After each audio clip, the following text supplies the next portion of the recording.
आज हम बनाएंगे नवरत्न प्रीमिक्स। नवरत्न प्रीमिक्स बनाने के लिए हमने सामग्री को इस प्रकार से लिया है। 1 बाउल पोहा, पोहा हमने नॉर्मल वाला लिया है। 1 बाउल कड़ी पत्ते, 1 बाउल बादाम, 1 बाउल चिप्स, 1 बाउल काजू, 1 बाउल मखाने, हाफ बाउल रोस्टेड चना दाल, 1 बाउल मूंगफली के दाने।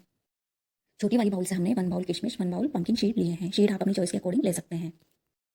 नवरत्न प्रीमिक्स बनाने के लिए हमने गैस की फ्लेम को ऑन करके कढ़ाई को रख दिया है। कढ़ाई में हमने 1 टेबलस्पून घी डाल करके गर्म कर लिया है। पंपकिन सीड को हम रोस्ट करेंगे। गैस की फ्लेम को धीमा रखते हुए हम पंपकिन सीड को रोस्ट करेंगे। चाहे तो आप एयर फ्राई भी कर सकते हैं।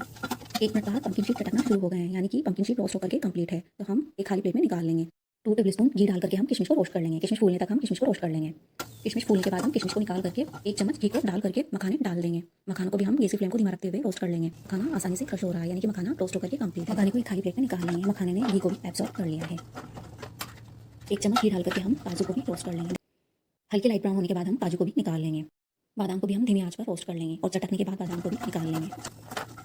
मूंगफली के दानों को हम रोस्ट करेंगे। मूंगफली के दानों को डाल करके धीमी आंच पर रोस्ट कर लेंगे। मूंगफली के दाने रोस्ट करने के बाद हम धीमी आंच पर करी पत्तों को रोस्ट करेंगे। करी पत्ते ड्राई रोस्ट होने के बाद हम करी पत्तों को भी निकाल लेंगे। कढ़ाई में ऑयल डाल करके गर्म करेंगे। गर्म ऑयल होने के बाद हम चिप्स निकाल लेंगे। तलने के बाद हम रोस्टेड चना दाल को भी तल लेंगे। ध्यान रहे, रोस्टेड चने दाल को तलने में ज़्यादा समय नहीं लगता है। बहुत ही कम समय में रोस्टेड चना दाल तल करके कंप्लीट हो जाती है। पोहा भी हमने तल लिया है। ऑयल को झटकते हुए हम पोहा भी निकाल लेंगे।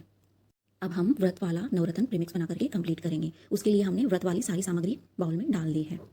व्रत वाली सामग्री को हमने ऊपर डिस्क्रिप्शन बॉक्स में मेंशन कर दिया है, चाहे तो आप वहां से देख सकते हैं। व्रत वाले प्रीमिक्स में हमने सेंधा नमक, रेड चिली पाउडर, काली मिर्ची पाउडर, काला नमक डाल दिया है। यदि व्रत में आप रेड चिली पाउडर को नहीं खाते हैं तो आप रेड चिली पाउडर को स्किप कर सकते हैं। बिना रेड चिली पाउडर के आप प्रीमिक्स को बना करके कंप्लीट कर सकते हैं। व्रत वाला नवरत्न प्रीमिक्स बन करके कंप्लीट है। इसको हम एयर टाइट साफ सुथरे कंटेनर में भर करके रख सकते हैं और जब भी खाने का मन करे व्रत के या बिना व्रत के इस प्रीमिक्स को खा सकते हैं। चाहे तो आप इसको स्टोर करके भी रख सकते हैं। अब हम बिना व्रत का प्रीमिक्स बना करके कंप्लीट करेंगे। प्रीमिक्स में हम तले हुए पोहे और रोस्टेड चना दाल मिला देंगे। ऊपर से मसाले डाल देंगे। मसालों को आप अपने टेस्ट के अकॉर्डिंग डाल सकते हैं। बिना व्रत का नवरत्न प्रीमिक्स बन करके कंप्लीट है। नवरत्न प्रीमिक्स में आप अपनी चॉइस के अकॉर्डिंग और भी सामग्री को मिला सकते हैं। व्रत का बिना व्रत का प्रीमिक्स बन करके कंप्लीट है। अब हम नवरत्न प्रीमिक्स चाट बना करके कंप्लीट करेंगे। उसके लिए हमने प्रीमिक्स को एक खाली प्लेट में डाल दिया है। ऊपर से चॉप किए हुए बारीक टमाटर, प्याज, बारीक कटी हुई हरी मिर्ची डाल देंगे। ऊपर से हरे धनिए, इमली की चटनी डाल देंगे।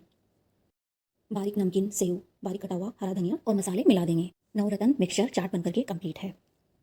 और यदि 3 तरह की रेसिपी पसंद आई हो तो लाइक, शेयर और सब्सक्राइब करना, बेल आइकन को भी प्रेस करना ताकि आने वाली नई वीडियो की नोटिफिकेशन आपको मिलती रहे। तब तक के लिए आपको धन्यवाद।